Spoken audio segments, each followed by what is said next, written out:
brands are already preparing for the people who are not born yet. They're already making strategies. The brands are already getting ready for the people who are not even come into the world. So what's all that concept? Okay, customers are people, consumers are statistics. I think also nothing magnanimous came out of a PowerPoint slide or an Excel sheet. I am going to borrow this slide. Okay, or an Excel sheet, right? Yes. If you are developing something which actually is soul share, gut share, heart share, mind share, then you look at market share. The brain remembers what it least expects. Yeah. So deliver the unexpected. You have to give That's a that. basic elementary lesson for a marketer, brand owner, wherein, can we look at it as a third voice?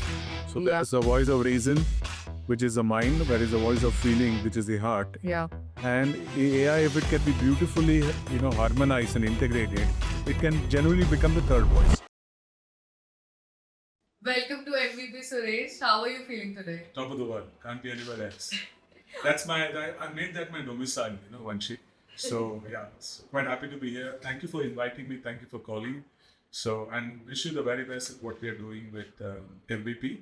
I think it's a beautiful concept, and kudos to you and the team to actually be thinking of something like this and conceptualizing it. Not only just conceptualizing it, but also executing it. Because as we all know, ideas are plenty, but ideas without action are regrets.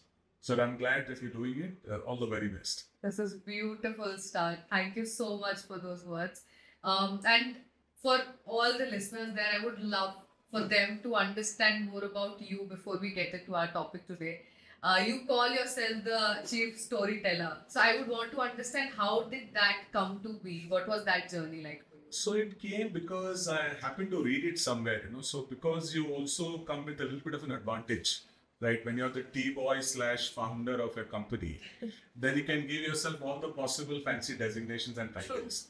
So earlier I had that very boring corporate title called CEO, right? And I was done with it, the fatigue had set in and all of that. And then I read somewhere, some years back that, at Microsoft, I don't recollect where it was, and somebody was talking about how titles and job descriptions and designations should actually be revisited. And I was very intrigued and inspired by that. And so that's where I thought, because I came with some kind of home run advantage, so I said, okay, let me call myself chief storyteller. But having said that, Vanshika, now I realize that even that is going through a period of, fatigue. Okay. And therefore I'm trying to give myself, again, leverage and misuse the advantage that I have of being a T-boy. So the new thing on the block is going to be something called the Chief Moonshot Officer. Wow. CMO, with his Chief Moonshot this. Officer. So yeah, unless and until you're not constantly adapting and articulating what you are, at the same time, more importantly, showing up and shipping out. Okay, in the process, you're never going to be perfect. Yeah. You're going to be kind of exposing your raw edges, but I don't mind that. Yeah. Okay, because that is the best way to when you put yourself out there, that's the best way to learn, unlearn, relearn. Okay, Yes. and probably, as they call in today's day and age, the parlance use, fail fast, fail forward. But all of that, but I didn't know about all that right now. I'm not bothered about all that. But in the sense that, how do we kind of look at kind of making sure that we are at the highest state of AQ? Okay, Correct. IQ, UQ, I don't have much, So AQ is probably adaptability quotient, So I thought that maybe that keeps us agile, that keeps us. There's also a fancy term for it these days that is being used very, very liberally called pivot. Okay, ever since COVID, everybody was pivoting. I don't know where they were going, but I'm glad a lot of people pivoted and they were able to reconcile to the normality of the situation. Yeah. So if that is an answer good enough for you, I think I'll stop. I love that. And I also loved how you talked about the raw edges, right? So again, nowadays I think everyone is like a little obsessed with, bringing out that facade of perfectionism to say, right? Everything has to be like picture perfect or whatever. But that's not the reality. What's your take on it? And what's your take about, probably being more raw, authentic, honest, and vulnerable as people and brands? Absolutely. I'm glad you asked that question, Vanshika, because simply I feel that once upon a time we would float around this concept called USP. What is your competitive advantage? What's your sustainable competitive advantage? I think the obituary has already been written on all of that. Yeah. Actually, it's quite some time ago. Yes.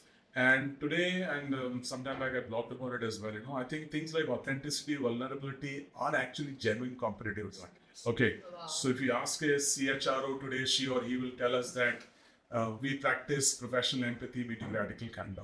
Right. Now, radical candor is something which you have to encourage. That means if I have a problem and I can go up to my superior and tell her or him about it without having to expect or be anxious enough about the backlash that I might face, simply because I'm saying that, listen, this project is too big, I don't think I'm capable of doing it alone. Yeah. I need some support, I need some help, or whatever it is. But if an organization which believes in psychological safety, wherein, the junior most, the lift person, the driver or the pantry person is able to go and talk to the topmost echelons of those organizations without fear or anxiety, that is true psychological safety. Right. Not ticking the box. Okay, so it's about, I think coming back, why do you want to fall prey to filters? I know the filters are best used only for coffee. Ask any South Indian that, filter coffee, right? Love that. Okay, so let's not take filters where, you're going to be picture perfect. And, a lot of the mental health issues are happening because of that. Yes. Because nobody is, wanting to be, or they're all wanting to be Kim Kardashian. It is not going to be possible. 100%. So I think there is a beautiful brand, was it Lush or I don't know, the brand that was in the UK. So what they did was they realized the stories that are coming out of Instagram because of which there are a lot of mental issues, especially amongst teenage girls. Right. They are not looking as beautiful as Vanshika is or XYZ is. And therefore, you get bottled up. And now, given the fact that we are a nuclear family in most cases, the poor girl doesn't have any anchorage with either the father or the mother because they might be having their own sets of issues. Yeah. Right. So it's all bottled up. Yeah. Okay. She's not able to articulate, express, give vent to her genuine problem. And once it is bottled up to such a degree over an extended period of time, what we face today are things like, depression, anxiety, mental health, etc., etc. Whereas when we were growing up, I'm not, belittling any of the concept of nuclear family vis-a-vis joint or otherwise. But when we are growing up in a joint family, what happens is that you have multiple anchorages. If you don't have the father or the mother, there is an aunt or an uncle or an aunt or a grandmother or a grandfather or cousin or somebody or the other, who's going to kind of listen to you. Because the most important first milestone when you're going through something like this, that phase is somebody who's willing to listen to you. She or he may not be able to offer you a solution. Yeah. But the fact that you're able to release it out of your system without the fear of being judged and validated, gives you a lot of relief. Okay, so coming back, I think I made it a little more convoluted than it should have been, but I think I gave you the answer. No, I love this, and I have a very out of the trajectory kind of a question here. So you just spoke about how we all are shifting to nuclear families. That's the truth, and I think let's say 100 years ago or probably before that, our ancestors or whatever, they came up with a system for society that according to them works better for the society to continue in a certain way. So all these regulations which now obviously we are somewhere comfortable with, somewhere not comfortable with, everyone's trying to break those rules, right? So but do you think as a society we're actually getting to a a worse place than we were with those systems earlier? So my take on is this, so when we actually, if you look at the caveman era, right, we were a hunter-gatherer tribe, right?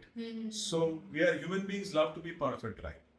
Right. And those days it was valid, it was merited simply because people would go out in a cluster because otherwise they might be eaten up by a predator or whatever it is, right? Yes. So it was a community. Correct. Even subsequently, they would take collective decisions. There would be people around and then, voices would be heard and there would be kind of collective decisions taken, which is majority wins or majority whatever is working right for the individual but what for the family. Yes. Okay. Then we moved on and therefore the same tribal mentality continues of conformity, okay, sticking, fitting in, because at that time your biggest fear was that, if I don't fit in, I'll be ostracized from my tribe. Yeah. Okay. So, and that thing unfortunately continued, but not unfortunately, probably the easy way out was to kind of continue that thing, which is what was exploited by Henry Ford during the Industrial Revolution, right? Suresh is great at, fixing spark plugs for 10 hours a day. He'll come and fix spark plugs only. Correct. On my time, it is modeled and correctly so. I'm not blaming that system because it is modeled brilliantly for efficiency. Correct. Nothing for aptitude. Correct. So that's like, my goal is this and I made the structure for that. You deliver this efficiency. Right. And therefore, the education system also followed. Even if you look at the terms used in education, right? Uniform, standard, conform, comply. These are all shackles. It's so retrogressive. Yeah. I mean, it doesn't seem, we are all trying so much to fit in. Whereas the market today is actually going to be rewarding somebody who stands out. Right. It's in complete contrast. Yes. Right? So we have to kind of come out of that skin. That metamorphosis has to be rapid. There are lots of players doing it and they're getting their due rewards, right? Yes. And just results. But as a tribe, we are suckers for security, cluster. Even at a gathering, I mean, if you're from a certain industry, BFSI, they will all be kind of gravitating towards that. Whether you're from FMCG or CPG or whatever it is, we're all gathering towards that. So unless and until you're, in a place wherein heterogeneity is encouraged, correct. With a homogeneous purpose of making things better. Your vision is different. Right? I'm not saying that, your vision is not getting better. The idea is to make things better, right? Yes. Your rallying cry is that, how do I learn from something else? Yes. Which is completely, atrophied to, what I do originally. Right? Yeah. So, coming back, that's where I am at it. And anchoring back into when you mentioned, regarding basically the vulnerability aspects and others, in terms of brands, if we see, just pop that, Dove as a brand, I think, took this stance of, bringing the real faces in. When they took the stance of, like, there's no standard for beauty, you are beautiful and all. So, but these kind of campaigns, I think it has really, like, I think changed the narrative of beauty actually. Like, sometimes you want to bring that vision out and some brands actually bring that vision out. Yeah, so that's a classic, right? The Dove is an inner beauty is a classic, right? I mean, when in an age obsessed with size zero, borderline obese, or inner beauty is actually from that's a calling card. That's where you're wielding your megaphone on, right? So that is a beautiful campaign. And again, going back to anything, that typically what happens is that psychology 101 here probably is that and maybe you and me have discussed this before. The brain remembers what it least expects. Yeah. So deliver the unexpected. You have to give That's a basic elementary lesson for a marketer, brand owner, wherein unless and until, because even those cycles called IDA and all that, getting increasingly, because it is no longer a linear journey. Yes. Right, your path to purchase is no longer linear, right? I might be doing 100 fun things in between my potential purchase, right? So how do I kind of retain the interest? How do I retain the gravitas towards my brand or service, as the case might be, so that eventually she or he comes back to me, which might result potentially in a transaction. Makes sense. So, because you are in the crux of, everything to do with branding, marketing, storytelling, right? What have you seen in the, decades of experience that you have, obviously, the journey of, or the shift that consumers have had in terms of expectations from a brand? Is there a contrast that you've observed over the years, or what is the expectations now of the consumer? So, once upon a time, it has to be like, the top down, right? So if you look at, say, for North America, there were 3 broadcast networks, ABC, CBS, NBC, right? You make a brilliant ad, you put it out there, you keep repeating it, velocity, consistency, all of that, and then you make sure that, there is an influence or something that is happening to the customers, then she or he goes and buys that soap or toothpaste or banking service, as the case might be. But that is now history. Right. And that is now history. It is no longer the fact that you're able to kind of just put it out there, because there are limited options available for people to kind of consume and look at. So they were almost in a trap, so to speak, right? Because there are no other avenues to kind of consume and, understand information. Right. Information that becomes distilled, and if the communication is smart enough, it becomes actionable intelligence. That it is not just about putting it out there, right? The end user has to also distill it and understand it and figure out what is aligning with my needs, what you're talking about. So we are all obsessed with effectively convenience, status, affinity, right? So we all go to kind of shift towards, human beings have that trifecta. Okay. Right. Where if these 3 kind of, one of the things are these are working for me, I will align. Right. Okay. Subsequently, the actual feature or the the function of the brand comes into play. Right. It is first, is it convenient? Is it going to enhance my status, or is it going to kind of give me an affinity? Okay, yes. I'm going to be rubbing shoulders with, I'm an LVMH consumer. I'm a Bose listener. I'm a Mercedes driver. how does it kind of look at, so the affinity, convenience, and status becomes a very important trifecta for people to take decisions. I think that is very well summarized in this context. So again, in terms of coming to the consumers, right? When we create, let's say, ads, for example, or anything, any narrative, we May I, sorry, Yes. I left that a little incomplete, my apologies. So just to complete that last mile on that previous question was that, so earlier it used to be top down, so brands used to kind of create a message, put it out there, so maybe it's a little bit of television network, some newspaper, some radio, and that's the end of it, right? yeah, So today actually is a day of unmarketing. I love that term.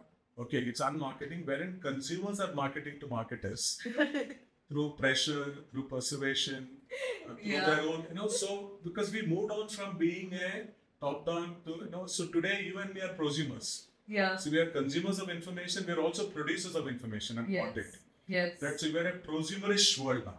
So which means that I control the shots, so I'm able to kind of, it's called the gum marketing or ground up marketing.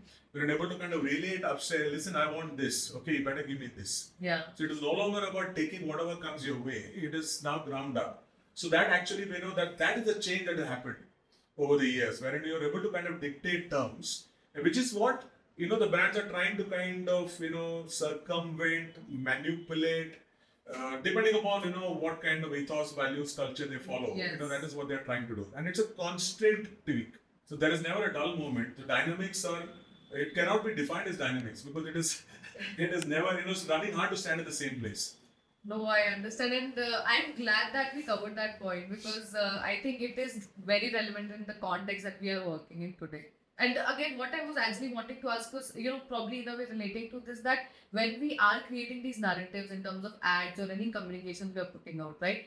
On the forefront, it's advertising, but it actually, like the way the story is being told, right? It actually really connects with the consumers, right? They kind of, also to a level that, they become like loyalists of your brand. So they know it's actually like advertising, but then you connect with it so well. So what do you think is the psychology for it? And yeah. So advertising, as we once knew, again, it's done its bit, it's somewhere in some cemetery, somewhere down there, So I think, because once upon a time, it used to be called advertising. Today, it is all about using the power of meaningful content to create the pull factor. It is about pull and engage, rather not push and control. Just kind of probably dovetailing back to the earlier question.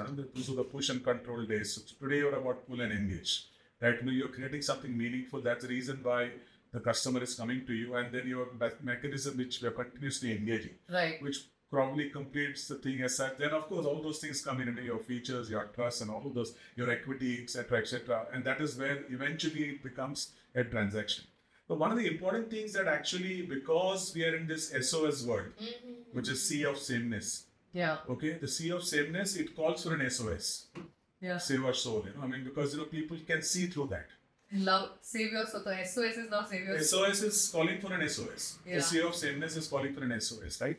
So we want to kind of tell, people are seeing through that, as you mentioned, when I'm not going to get carried away by the fact that if Shah Rukh Khan is using a V-John shaving cream, I'm going to go to the nearest shop or, just order it online. No. Exactly. Because customers seeing through that, maybe, so I think I have my own little bias and grouse about celebrity endorsements, but that is a topic for a different day. Okay, but I'm probably, if I'm permitted to kind of actually articulate about a brand which I'm brilliantly impressed with, is this brand from Ramco Cement called Hard Worker. Wow. I don't know if you've seen that TVC. Brilliant positioning, excellent execution, what concept, the thinking, etc. The brand purpose, the positioning, the message within a message, and so that is what actually kind of will begin to relate. Because if you want stickiness, if you want recall, if you want loyalty, because don't forget the customer is an infidel. Yeah. 5 rupees cheaper, she is going somewhere else. 100%. Okay, so brand loyalty, those heady days of brand loyalty They're gone. are long gone. Yeah. Okay, so if you want her to relate to you on a consistent, meaningful, long-term basis, you better give her truth, authenticity, value, etc., etc. Yes. Otherwise, she's going somewhere else, and you deserve it. Yes. Because don't try to shortchange them. Makes sense. Okay. So, that sea of sameness coming back to, that's the reason why you're bribing the customer all the time. 14 months in a year, you're doing 25 to 70% off. I think after a point, what happens is when I know that this brand keeps giving so many discounts, right? When they're selling on their original price, I would never buy. Why? Because again, I have a feeling as a consumer that You that feel is short, not you even feel cheated, right? exactly. All these days I'm buying at certain cost and you feel Yes, cheated. yes. So I feel like people or brands who are throwing so many discounts, right? Literally any random occasion, World Teeth Day, for example, and you're a cosmetic brand throwing a offer for that. Makes Fighting tooth and nail to get the customer. well said. I love that. So exactly, so that doesn't make sense. And then when you're asked to pay the full price for it, right, you would never feel like that is the right thing, because now as a brand you have positioned yourself in that way, which brings to me a question So like, deep discounting is never a strategy. is the worst strategy. Deep discounting can never be a strategy. Yeah. Okay. Just like, for individuals, if one were to kind of segue into that, I'm going slightly astray, is the fact that hard work alone is not going to be a strategy. Right. When we were growing up, we were told that hard work. But hard work alone is not going to be a strategy. Right. Finding loopholes in the system is not a strategy. Not help you if you're going to be doing only that to Right. grow your business or brand or whatever. Right. Okay, so we have to come out of that. I mean, you cannot operate in a post-truth, post-machine learning world. We are, using methodologies and ideas that were probably even fossil during the Stone Age. Which again, something that probably is going to be super relevant for people who are actually interested in marketing and branding concepts, with so many startups coming up, right? You know how the startup entire ecosystem is now here in India and overall. So the biggest thing that I have also come across is that new brands starting, they feel like we don't have the budgets, we don't have the money to do marketing. But personally, I feel like you actually don't need that much of money if you're serious about doing like good marketing.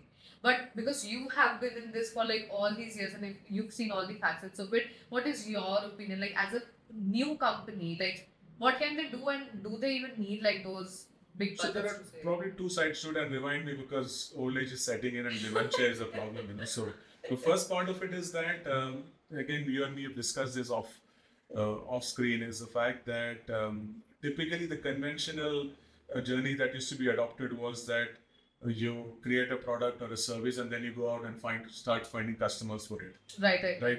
I mean, those days again, I think that is a very, very expensive proposition. That's why people say that I need a lot of budgets coming to address your question. Yeah. So actually Tesla absolutely lambasted and mutilated that idea. And because typically they're the kings of automobile marketing. Yeah. So automobile marketing was okay. You get into design, you get into production, you build up an inventory, get into showrooms. It's capex. And then wait one day for sales to happen. Right. That was the journey that if you look at the linear path of the automobile marketing, Tesla said, here is an idea. It's a game changer. It's one-shot thinking, forgive the pun. And here it is, on a platter that I'm coming. Yeah. Okay. Order book $270 million. Now I'm going to go into production. Yeah. Tesla T5, when they launched. Okay, they rewrote the books, right? Yes. So unless and until you are going to stick your neck out and adapt and kind of put in there a new kind of thought, because most importantly, don't forget the elementary fundamentals are not changed. Right? You have to have a damn good product and service. Right? Everybody says that I'm doing digital marketing, bull. Digital only at conduit. Same circus, new monkeys. Yeah. Nothing is going to help, Yeah. The fundamental remains that you need to have a damn good product or service.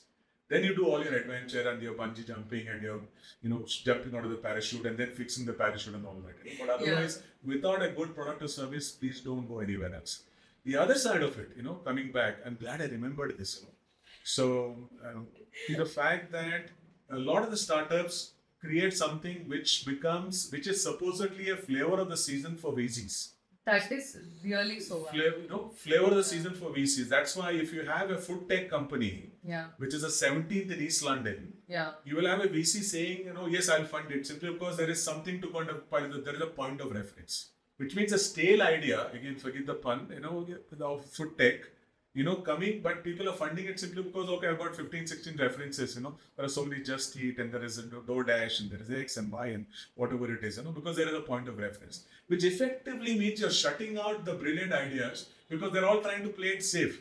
How do I kind of, placard the angel or the VC who will come in, and if you give a moonshot idea to them, no, it's too unsafe. I I've seen people, Right.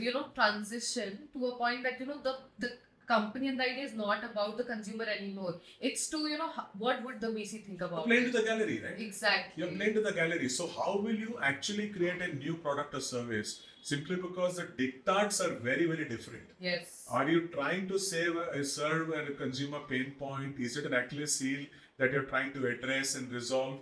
Or is it something because, okay, XYZ venture capital or angel fund or whatever it is are looking for these kind of ideas simply because there is a point of reference and they've experienced success in that. Exactly. Okay. Yeah. Then those things like questions like total addressable market, total service TAMS, TSM and all that, becomes irrelevant. Those are toss. Otherwise, if the idea is big, all these kind of acronyms come in Yeah. as putting wonderful impediments in the way. Listen, your idea is too good. I don't understand it. I want to play it safe. Yeah. But I'm supposed to be the best venture capital company in the country, That is true. right? And they have the license to fail 9 times out of 10. Who gets it with that kind of audacity, man? That is so true. But I also think that, it's time that the entire ecosystem comes to realize the truths of where the things are going. Because having an ecosystem of such bright minds, all the entrepreneurs, people who are wanting to take those lead, but going wrong for these, sole reasons, I mean, I think it would be such a big mistake to kind of, keep that. So again, the tribal thing shows, right? Birds of the same feather flock together, right? Yeah. Quick commerce, as Harsha was mentioning before we went rolled in. I mean, there are so many players now, right? Yeah. Eventually, there is going to be, we are in a carnivorous jungle. So somebody or the other will eat each other up or whatever it is, and that is also going dictated by, the stakeholder or whatever it is. This is a game I want to play. It is being done by design. Yes. Right? Why not use that resources or the market cap that you have to bring out a product which is, again, the need of the hour. And you create a different kind of opportunity, right?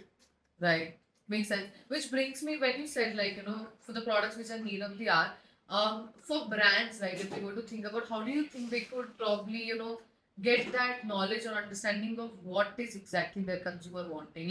Because I know a lot of people, some people invest in market research and they get their answers. We don't know the truth of it to a T, but yes, it gives them like an anchor to kind of, proceed with. But as a new brand, probably you cannot kind of gauge into a lot of it. Are there any things that they can look at and, in terms of what is your customer asking, what do they want? So most importantly, if you're a good listener, if you can keep your ear to the ground, there are some telltale signs that are obviously there to be picked up.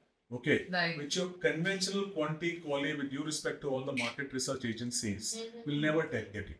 Right. Okay, Right. you are able to, if you're able to go out in the market where they based on what geography you're going to be catering to, what segment you're going to cater to, and you do your, conversations with your potential customers, wherein first hand you're able to understand, okay, this is something which I didn't even understand.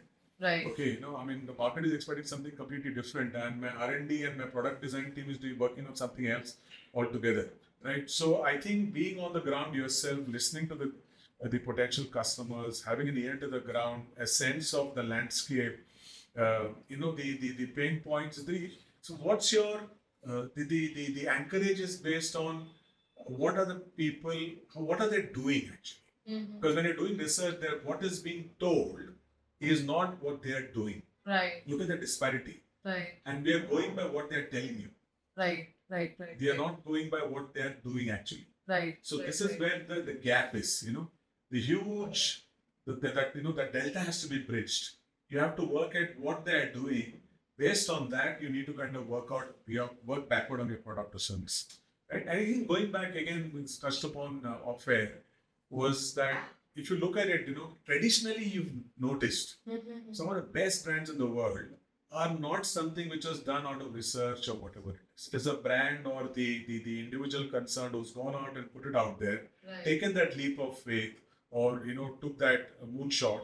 So whether it is the accidental discovery of the post-it 3M notes, whether it's a fax machine, whether it is your touch phone, whether it's your iPod, whether it's an Airbnb, whether it's an Uber, whether it is, if you look at all of this, none came about because the market research told that the customer is wanting it. They don't know what they want, right? Because they've not seen it before. So everything that she or he is going to tell you in a research is based on empirical evidence. Right. right? Based on what she or he has already experienced, not something new, which is exactly what you're trying to create. Right. So you need to simulate a future and then work backwards. So it is like the, future back strategy rather than the present forward one is what I would recommend. And mind you, all these people are brilliant, very, very high caliber, extremely, competent, etc. But depending upon, the pressure that they operate in, which includes, very importantly, culture. Today, I strongly believe that culture is strategy. Once upon a time, there used to be an adage, used to be culture eats strategy for breakfast. Forget eating and all that, Everybody is on a diet. Culture is strategy. I think in today's, especially in these 2-3 years, this is the max I've heard about community. Everyone now wants to build a community. Everything is community now. Because since I started, again, it's been not that many years for me to be into marketing, but I have seen that shift myself, right? When we started, no one would understand why we want to build a community. What is it, right? Followings was a matrix, but it was not even seen as a community. Now we don't even call it followers, we call it a community on social media, right? They're also at the mercy of the duopolies of the Googles and the Metas of the world, right? Agreed. Okay, because they will allow to build a community as long as it is serving their interests. Yes. Otherwise, algorithms are, brilliantly manipulated to kind of suit their comfort levels. No wonder they have 70-75% market share, right? Yes. So nobody is actually, so the utopian world, right? Where unless and until you're creating something which does not require these players. But again, don't you think the market share is so much right now? That force has to be like, we saw ChatGPT coming in, right? Now the proposition in itself was so good, like it was so ahead that it couldn't be stopped. But not you don't see that coming like often, right? It's like once in a while kind of a situation that happens. So don't you think whatever other brands want to do, the market share of these big players is just so much that you have to comply by their rules more than trying to. So, so this is also a trap. I'm glad you brought it up, because this market share thing is also a trap, right? Okay. So because market share to me, was probably point number 5 in terms of the milestone. So if you're developing something which actually is soul share, gut share, heart share, mind share, then you look at market share. You cross these 4, the bridge to market share is about doing this. When we're directly going to look at market share, that is when it becomes exceedingly difficult. Right. Because, whereas if you're looking at, okay, I just strike a chord, it's, connecting with my soul. My gut feel tells me that, this is what I want to align with. Right. My heart is in it, therefore my mind is beginning to follow my heart. Right. Okay, then the market share begins to happen. Right. Okay, so we should not be intimidated by the fact that they have large market shares or whatever it is. Okay, so probably look at, the masters follow the masters, as they say, right? Right. What are the things that they were following, right? Right. So, if you look at it, it still goes back to the earlier conversation that we had about, is your product damn good enough, or is your product service good enough to kind of get there? Then, the advocacy is done by your end users. Right. That is true. Not the conduits. True. And all these platforms are conduits. True. They cannot arm twist you. They cannot blackmail you. Right. You cannot fall prey to that. Right? If you're worthy of standing on your own legs, you don't need the crutch of digital or social or whatever it is. Yeah. The system will take care of it. Because the way you're working in your R&D or your product development is the fact that, listen, I'm going to use this R&D crutch. This social crutch. I'm going to use this digital marketing crutch, whatever it is. You're already beginning on a very defensive note. Makes sense, yeah. Right? Whereas I'm going to believe in the fact that I'm going to create this band of 100 die-hard, they'll kill for me kind of loyalists. Yeah. And I'll put it out there. I think that's a dream in today's scenario. So, the other very good you brought it up, we stop dreaming also. We're just complying. This is true in so many layers, like not in this context, it's just true in so many layers. We stop dreaming, right? Just comply, playing it safe. Yeah. Conform, adhere, comply. Yeah. It looks like life is not a terms and conditions brochure again. That is true. And which brings me to, you talk a lot about unlearning, right? Do you think a lot needs to be unlearned for you to know that you can dream of anything and everything because you can? Yeah, absolutely.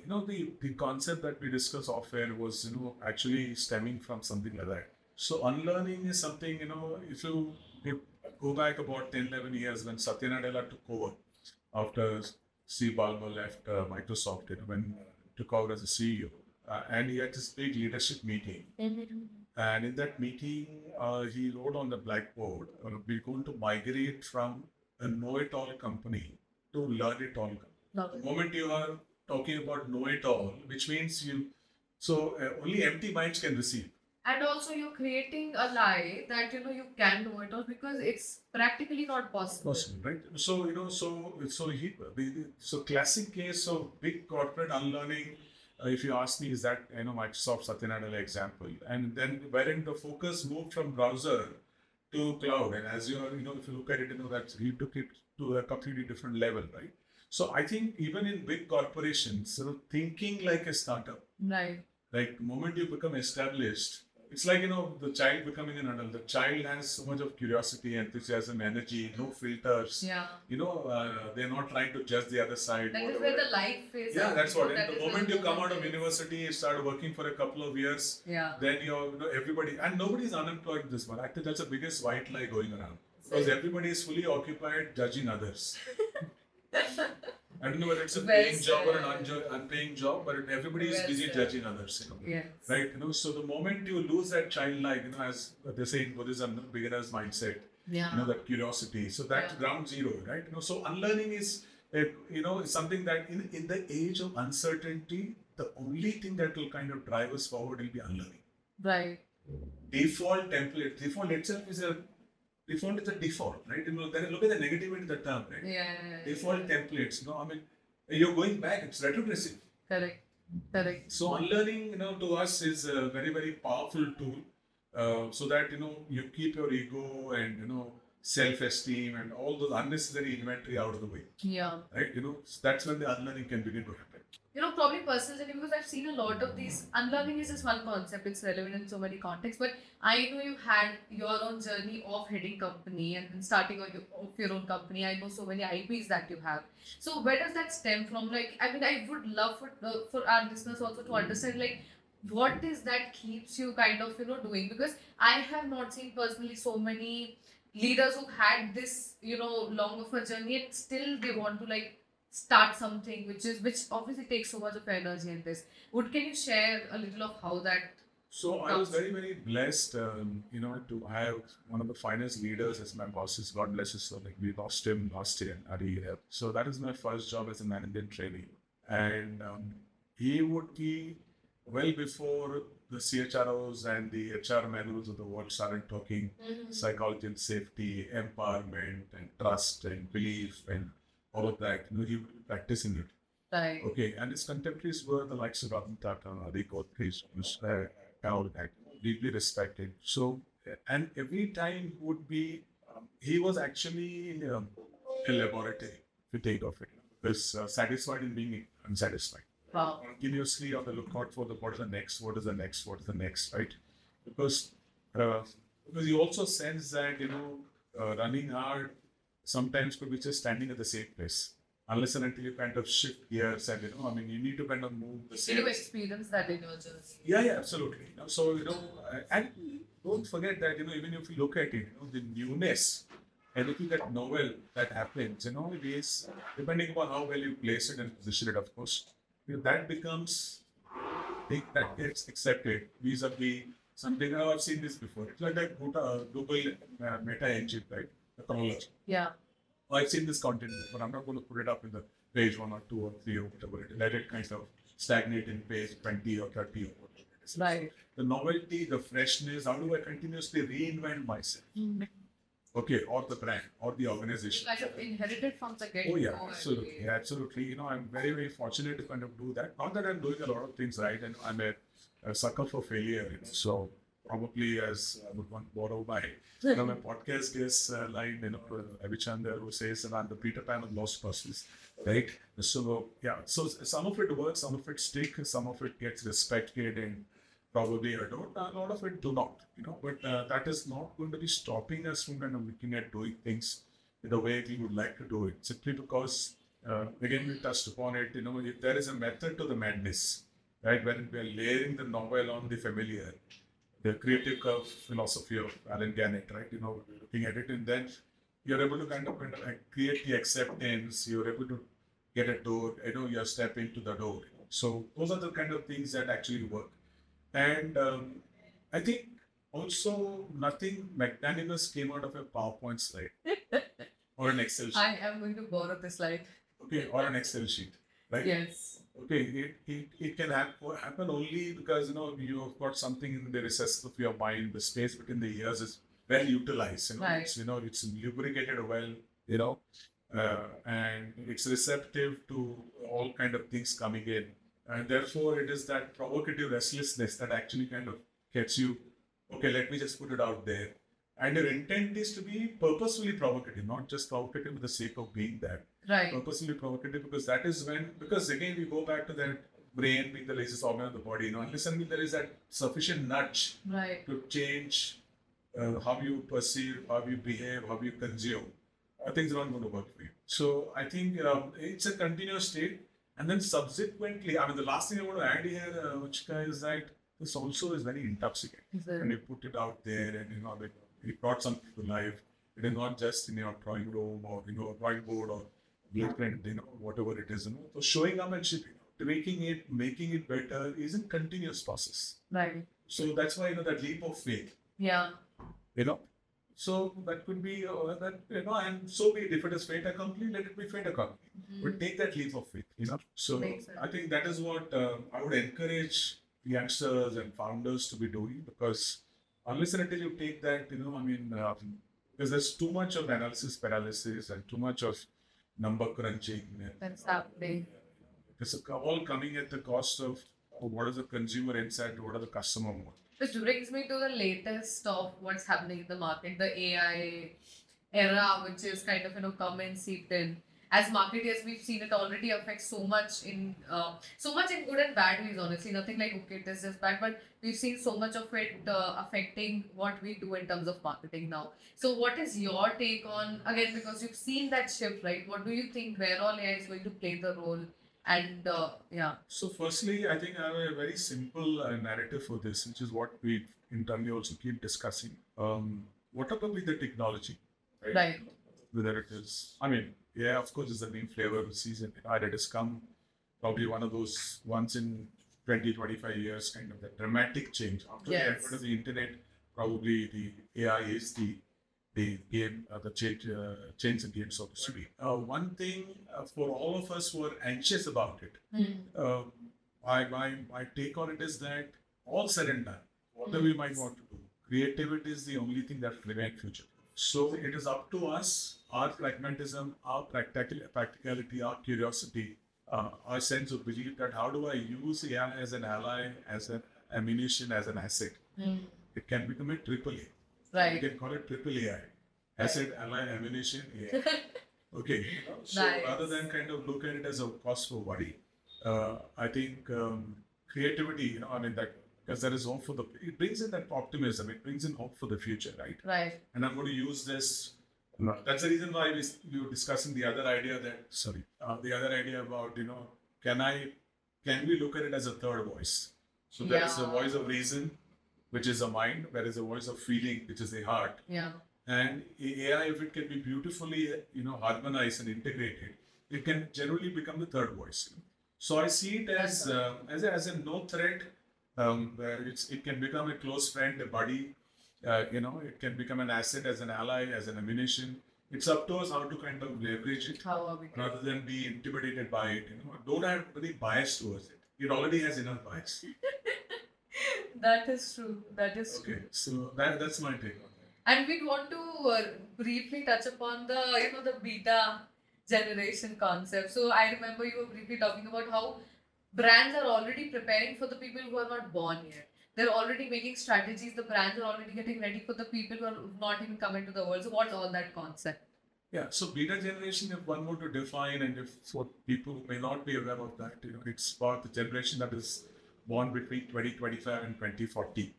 And what has been noticed over the past several years is actually the fact that people born in 15-year clusters at the beginning, at the ground zero level and the tail end of it, they show very, very homogeneous patterns of behavior, Right. including consumption, etc., etc.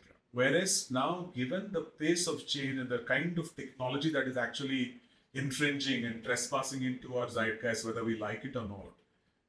That 15-year window might have lived its day. Right. Probably past its sell-by date.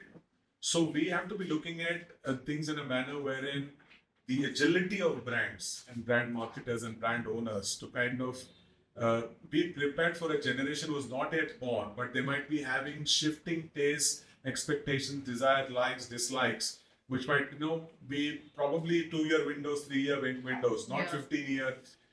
So that is something that we need to be kind of really, really agile and alert towards. Okay, and people who are preparing for it will be. So these are all probably, again, going back to that thing of, is it in my DNA? Is it in my culture? Am I taking those moonshots? Am I kind of anticipating? Am I agile enough? Am I complacent? Am I rest content with what I'm doing?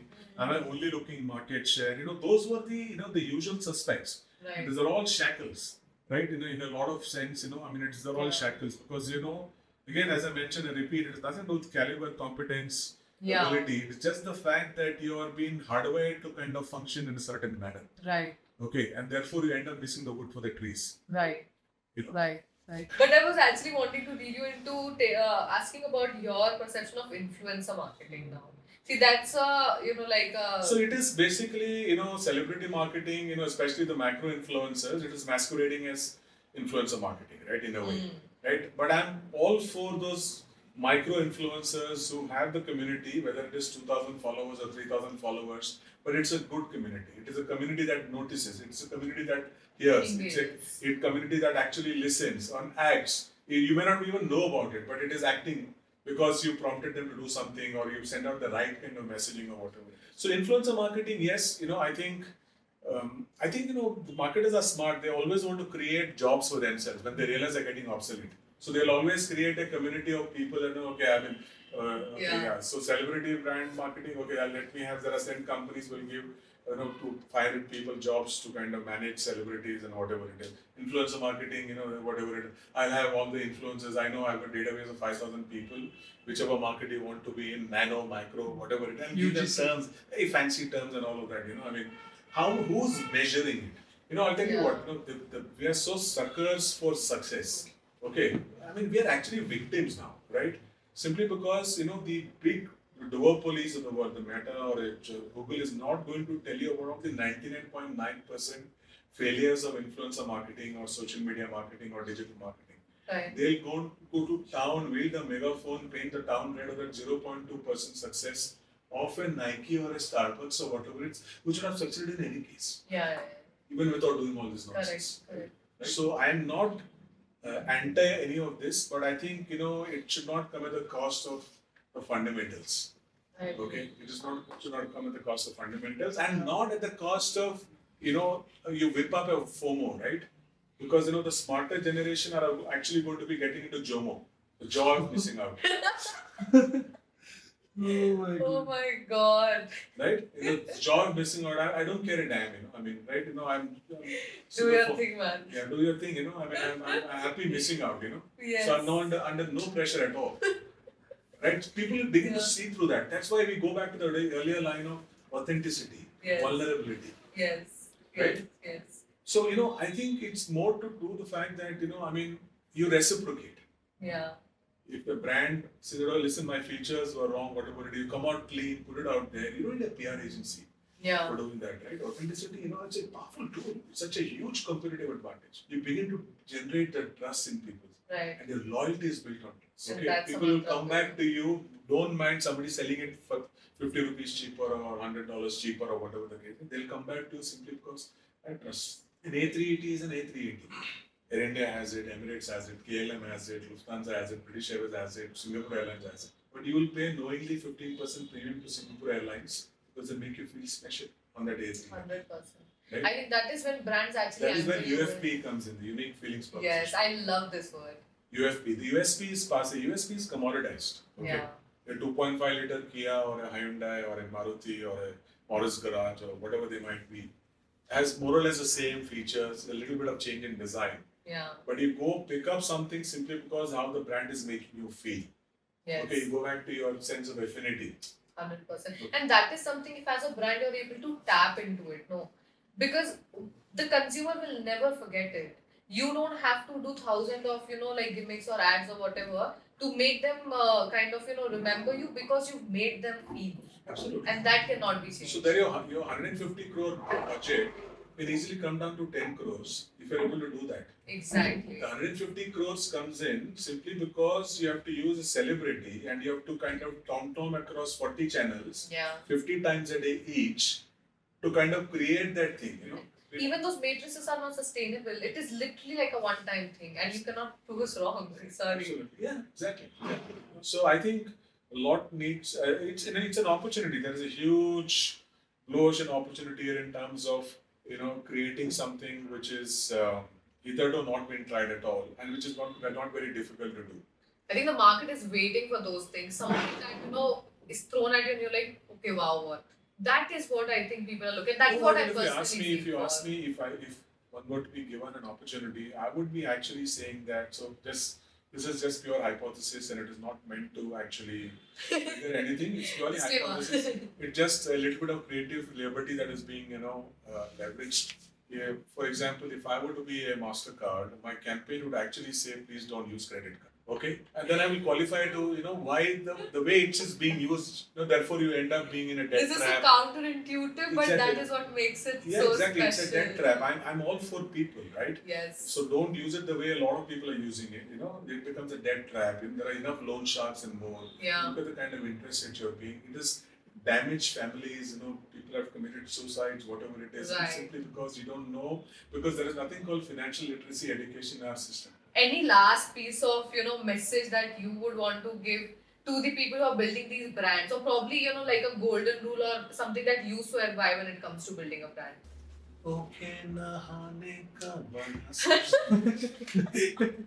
Anyway, look at the guts of that brand, right? Okay, it was a big Tata had launched it. The Tata Vedic soap. Okay, man. So coming back to what is the question? Sorry, you mentioned about no advice and all that. I think everyone is smart enough to. I think we go back to some of the points, Vanshika, we discussed. Most importantly, don't find customers for your products or services. Find services and products for your customers. It's completely reversing the conventional approach to marketing, branding, putting it out there. That is one. Secondly, I think your biggest competitive advantage is authenticity, vulnerability, coming out clean. Which means effectively what they call absolute radical transparency. I think these are things that customers love. Customers are people, consumers are statistics. Wow. So when you talk about market share, percentage and all that, they're all talking numbers and statistics and whatever. And it shows. So I'm going to pick up that jacket or a shoe or deodorant, or simply because I'm going to want to justify it here. Yes. Right? Ideally speaking, I want to justify it here, not here. Yes. Right? Yes. So that's why, as Dr. Children would call it, confirmation bias. I made a bad decision, then I'm going to support it with rational, which is not actually kind of fundamentally not holding water enough, right? So I think not advice or anything. I probably stated the obvious. There are lots of places wherein you can actually look at creating products and services that are needed for customers, rather than kind of creating something and then going around looking for customers. It's a very, very hard, convoluted marathon, highly expensive journey. The other one is far better, far better. And a quick masterclass for our viewers, right? So coming back, sorry, I'll just going back to the thing is that, so even if you look at the biggest successes of the brands, whether it is in the Indian context, Cred, or whether it is looking at the likes of Uber or Airbnb, any of this, all of it actually stemmed from the personal problems faced by the founders. Travis Kalanick was stuck, not able to get a taxi to get to Paris airport. It's somewhere in France. And that is when he went back to Amsterdam or Netherlands, wherever their first office was. He decided that I need to do something about Uber. And that's how Uber came about. Brian Chesky, Airbnb, the same thing happened, and Air Mattress, bed and breakfast. That was I think it literally followed what you said. Find the problem. Yeah, exactly. And especially when you encounter it yourself, then you extrapolate it. If I'm having this problem, there will be millions like me. Exactly. Right? And that if you start building from there, then you definitely have a market, right? And then Yeah. And coming back to our own domicile, if you look at over the last 40, 50 years, have a good product service, elementary is not changed, but then your storytelling, I mean, tongue in cheek, little girl, the Amul, the classic case study, right? Brilliant. yeah, Going on successful for the past, Dakuna has done it, hats off to them, right? So, good product service, the way you communicate, I mean, just get rid of that defensive bribing of customers. Don't take customers for granted, right? Give them some value, they are people with intellect / common sense. So don't do not kind of say that, okay, listen, I mean, I'm going to be using this, therefore you use it. So yeah, so I think some no message or anything, but it is, I think, stating the obvious. But we need to kind of push it deeper, harder, nudge it more, so that I think the basics, and all of these people are brilliant, capable, high caliber people, right? But it's just that they've been kind of drawn into the easy way out. Yeah. And with that, we will move to the mic drop segment where we will not drop Asha, the mic. please, mic drop. We will not drop the mic. But to roll with it, so the first question that I have is any particular book or any particular quote that, I mean, you think of it as like that life-changing work for you? The first book, again, I mentioned about my first boss, Ari Gida, right? My first book, he was a voracious reader, right? He would read about 6-7 newspapers a day, open magazines, and he used to travel to New York, London every 3 months, so he would come back, bring home the magazines. And he, the first book gave me was Matt McMorris, What They Don't Teach You at Harvard Business School. Okay, and he actually instilled in me the habit of reading, and I started reading 3-4 newspapers a day, started reading books and all of that, So I think read till your eyes drop out. Read till your eyes drop out. Okay, and one recent line, actually, I don't know how much it will impact the others, but it, stood out for me simply because, I found it very profound, and I'm very easy to succumb to words. So it's like when you train, you look within, and when you look within, you train, and when you look outward, you awaken. Right. Okay, so I kept reading it again and again, and I'm still figuring out the entire depth and breadth of that, what she was trying to say. But there is some kind of first principles there, which actually, that I'm very, very, gravitated towards. So yeah, that is about my recent line that I have made. There's a very famous line again, which is like dream, but with your eyes open. Which is, again, I don't know, it is probably different from what you said, but kind of, circles you back sometimes to thinking that, these even small statements, we heard them, but there is a time it kind of, seeps into you. So as one wise soul said, right, there is no better, no powerful tool or ammunition that can use to engage, inspire, motivate, influence, impact than words. No doubt. Okay, words have that, words can heal, right? Words can hurt. Yes. Words can empower. Yes. Words can diminish. There are so many things that words can do, right? Yes. It's a very powerful 5-letter word. The word. I love that. So the second question is, any particular rule that you abide by when you work with any brand, any client? Any particular thing that you're like, this is like a core principle for you? So the core principle, not that one is always successful, but we request them to open up and be as precise in their brief as possible, which is a huge challenge I've noticed with most people who own brands or run brands or brand guardians. There are not very many great brand guardians and brand brief givers. So therefore, we actually create briefs and send it back to them. Send that to them. Yes. You align. Because an agency can be only as good as a brief. Simple as that. Because you ask them what is the budget, because you can go from the minuscule to the machiavellian. Yes. But what is the budget? No, they'd say, no, you come back to us. Then you go with something, even mid territory. No, we don't have budget for this. Since you know already. Well, we ask you the question. After we put in 3 weeks of effort, right? So, if you want good quality people to work with, be transparent. As much as we love your strengths, we would like to know your weakness and the other areas as well, right? So I think it's a question of give and take. Create a happy two-way street. It will only help everybody involved. I agree. Okay, just being ambiguous and opaque is not going to help anybody, least of all you or the brand. Love that. And the last question is any particular role model that you've had in your life and that the who you followed?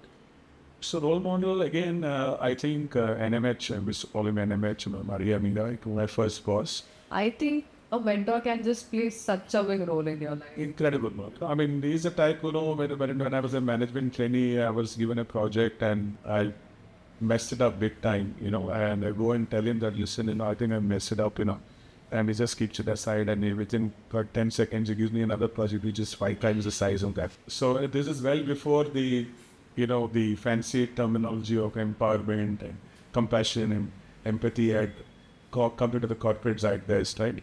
So I think a leader beyond power, yes, you're right, very much. So many, or one individual can actually impact, influence, and change paths and mindsets and lives. And I think that compounds because he's influenced you and you are what you've become from that inherited learnings or whatever, and you are now influencing so many others. So it's like just one thing. See the power of a person, right? I mean, the right things can really compound and go into There's a generations. beautiful saying that which you should attribute to the iconic one of a kind Tom Peters, right?